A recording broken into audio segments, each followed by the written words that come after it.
Sir ఇటు తెలంగాణలో కానీ ఆంధ్రప్రదేశ్లో కానీ ఉద్యోగాలు చాలా ఆలస్యం అవుతున్నాయి సార్. దీంతో విద్యార్థులు ఏంటంటే చాలా నిరుత్సాహపడుతున్నారు సార్. సో వాళ్ళు మళ్ళీ పునరుచ్చేతం లాగా ఉండేటట్టు మళ్ళీ మంచిగా వచ్చేలాగా వాళ్ళకి మీరు ఏం చెప్తారు సార్? Thank you sir. రెండు తెలుగు రాష్ట్రాల్లో ఉండేటటువంటి నిరుద్యోగ మిత్రులకు ఒక సీనియర్ హిస్టరీ ఫ్యాకల్టీ మిర్యాల రాజ్ సార్ నేను అందరికీ శుభాకాంక్షలు మొదటగా తెలియజేస్తూ, ముఖ్యంగా నేను చెప్పదలుచుకున్నది ఏంటి అంటే, ప్రభుత్వాలు ఏర్పడుతున్నాయి, ప్రభుత్వాలు మారుతున్నాయి.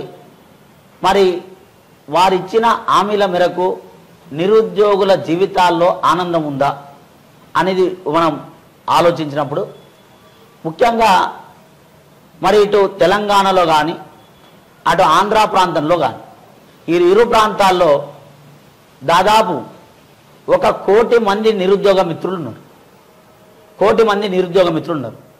మరి ఎలక్షన్ల ముందు హామీలు ఇస్తున్నారు.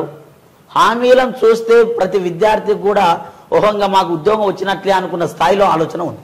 కానీ వచ్చిన తర్వాత ఏం జరుగుతుంది అంటే, కొన్ని ప్రభుత్వాలు తెలంగాణలో ఎగ్జాంపుల్ మనం చూస్తే ఒక క్యాలెండర్, పోటీ పరీక్షల క్యాలెండర్ విడుదల చేస్తామన్నారు. కానీ ఆ విడుదల ఇంతవరకు సక్సెస్ కాలే. 2, మరి నోటిఫికేషన్లు అనేది మీరిచ్చే అకాడమిక్ క్యాలెండర్ కాకుండా కనీసం 2 సంవత్సరాలకు ఒకసారి group 1, group 2, group 3, SI constable, TET, DSC లాంటి నోటిఫికేషన్లు కనీసం 2 సంవత్సరాలకు ఒకసారి వస్తే సఫిషియెంట్గా విద్యార్థి కూడా సంతోషపడతారు. ఎందుకంటే ప్రతి సంవత్సరం నోటిఫికేషన్ ఇస్తాం, నోటిఫికేషన్ ఉంటుంది అంటే మీరు ఆలోచన చేసి నోటిఫికేషన్ పోస్టులు నిర్ధారించి ఇచ్చేటప్పటికే 1 ఇయర్ అయిపోతుంది. దానివల్ల సగటు విద్యార్థి ఏమనుకుంటాడు, కనీసం ఎక్కడ కోచింగ్ తీసుకోవాలనుకున్నా ప్రతి విద్యార్థికి 6 నెలల టైం మినిమం, దాన్ని రివిజన్ చేసుకోవడానికి ఒక 3-4 నెలలు టైం, మరి ప్రాక్టీస్కు ఇంకో 1-2 నెలలు టైం. ఇది మొత్తం చూస్తే 1 సంవత్సరం పడుతుంది సార్. కాబట్టి 1 సంవత్సరం పడ్డప్పుడు మరి సంవత్సరం లోపు నోటిఫికేషన్ వస్తుందా అంటే చెప్పలేని పరిస్థితి ఉంది. కాబట్టి కొన్ని ఇట్లాంటి విషయాల వల్ల సంవత్సరాల తరబడి విద్యార్థులు వెయిట్ చేయాలంటే, ముఖ్యంగా ప్రభుత్వ ఉద్యోగాలు కావాలనుకున్నది గ్రామీణ ప్రాంత పేద విద్యార్థులు మాత్రమే.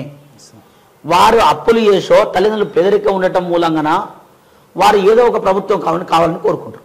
కానీ అంత ఖర్చు, హాస్టల్ ఫీజులు కానీ, కోచింగ్ సెంటర్ల ఫీజులు కానీ, పుస్తకాలు కానీ ఇలాంటివన్నీ భరించాలంటే వాళ్ళకి చాలా ఇబ్బందులు ఎదుర్కొనే పరిస్థితి ఉంది. అందువల్ల ప్రభుత్వము వీటన్నిటిని దృష్టిలో ఉంచుకొని, 2 తెలుగు రాష్ట్రాల ప్రభుత్వాలు వీటిని దృష్టిలో ఉంచుకొని ప్రతి సంవత్సరం కాకుండా కనీసం 2 ఏళ్లకు ఒకసారి మీరు ఇచ్చిన టైంకు నోటిఫికేషన్ ఇవ్వండి. అందువల్ల విద్యార్థి కోచింగ్ తీసుకోవటం, ఎగ్జామ్ ప్రిపేర్ కావటం లేదా ఎగ్జామ్ రాయటం అని జరుగుతుంది.